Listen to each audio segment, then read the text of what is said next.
नमस्कार दोस्तों। आज मैं कार्तिक माह में तारा भोज व्रत की कथा सुनाने जा रही हूँ। एक गांव में एक साहूकार थे। उनके 3 बेटे 3 बहुएं, बेटी दामाद नाती पोता पूरा भरा पूरा उनका परिवार था। जब कार्तिक माह आया तो उनकी मझली बहू ने सोचा मैं कार्तिक माह में तारा भोज व्रत करूंगी। तब उन्होंने जिस दिन व्रत था अपनी सास से कहा, माँ जी आप मेरी कहानी सुन लो तारा भोज का। लेकिन उसकी सास ने कहा, मैं तो पूजा करने जा रही हूँ, मेरे पास टाइम नहीं है। फिर उसने अपनी बड़ी जेठानी के पास गई, दीदी आप तो सुन लो मेरे तारा भोज का कथा। उसने कहा, मैं तो खाना बनाने जा रही हूँ, मेरे पास टाइम नहीं है। फिर उसने अपनी देवरानी के पास गई, छोटी तू तो सुन ले मेरे तारा भोज का कथा। लेकिन उसने भी कहा, दीदी मुझे तो बच्चों को देखभाल करना है, अभी मैं ना सुन पाऊँगी। फिर उसने अपनी ननद के पास गई, आप ही सुन लो मेरी ननद जी तारा भोज का कथा। लेकिन ननद ने कहा, मेरे ससुराल से भाभी बुलावा है, मैं तो ससुराल जा रही हूँ, मैं न सुनूंगी। ऐसा कह के और वो लोग अब वो उदास हो गई, किसी ने उसकी कथा नहीं सुनी। फिर उसका जो घर था वो राजमहल के पास ही था।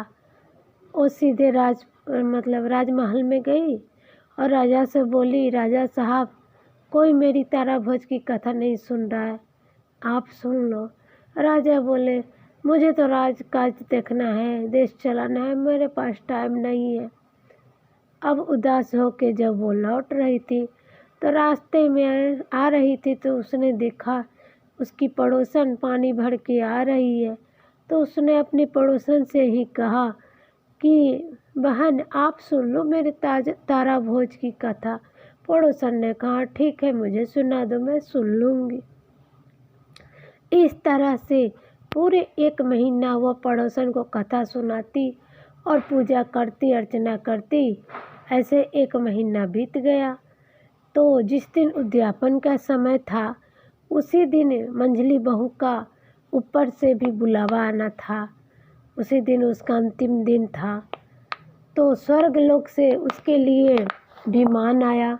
सोने का विमान देख के उसके घर के आगे आके रुक गया। तो सोने का विमान देख के उसकी सास सबसे पहले दौड़ी दौड़ी गई, विमान में मैं जाऊंगी ऐसे बोलने लगी। तो मझली वो बहू उनकी आई, बोली, माँ जी आपको तो पूजा पाठ करना है, आपको कहाँ टाइम है, आप विमान में जाओगी। फिर उसकी बड़ी जेठानी आई तो उसने जेठानी को भी ऐसे ही कहा, आप दीदी आपको तो खाना बनाना है, आप क्यों विमान में चढ़ेंगी।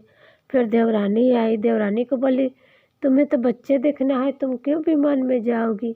फिर राजा भी सुने क्या हल्ला हो रहा है, राजा जी भी आ गए।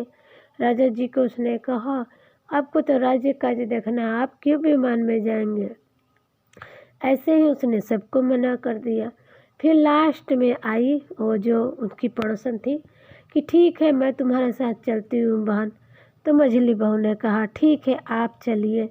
दोनों विमान में सवार हो गए, दोनों अपना विमान उड़ने लगा। लेकिन उड़ते उड़ते ही मझली बहू के मन में न घमंड आ गया। उसको बोली, मैंने तो पूरे माह कार्तिक 1 महीना कार्तिक का व्रत किया, पूजा पाठ किया, सब किया, जिसका फल मुझे मिल रहा है कि मैं एक स्वर्गलोक जा रही हूँ। लेकिन ये पड़ोसन तो इसने कुछ नहीं किया, फिर भी ये मेरे साथ जा रही है। ऐसे विचार आते ही, घमंड आते ही उसको भगवान ने क्या किया कि उसी विमान से वहीं से गिरा दिए और बोले, तेरे अंदर तो बहुत घमंड भर गया है, जा तू अभी धरती लोक पे रह। और इस ऐसे करके उनको गिरा दिया। अब वो बहुत धरती लोक पे आई, रोने लगी। तब एक साधु महात्मा ने कहा कि तुम 3 साल लगातार श्रद्धा से भक्ति भाव से तारा भोज की व्रत करो, कथा कहो, जिससे तुम्हें दोबारा स्वर्गलोक में जाने का संभावना होगा। उसने वैसा ही किया। 3 साल लगातार कार्तिक माह में तारा भोज का व्रत किया, कथा कही, पूजा अर्चना की एकदम श्रद्धा से। फिर 3 साल के बाद फिर से वो विमान आया और उसमें वो सवार होके मतलब स्वर्गलोक को प्राप्त हुई। तो हे कार्तिक देवता, जैसे मछली बहू को स्वर्ग की प्राप्ति हुई, उसकी पड़ोसन की प्राप्ति हुई स्वर्ग की, वैसे ही सभी को स्वर्ग की प्राप्ति हो। जय हो, जय हो कार्तिक महाराज की।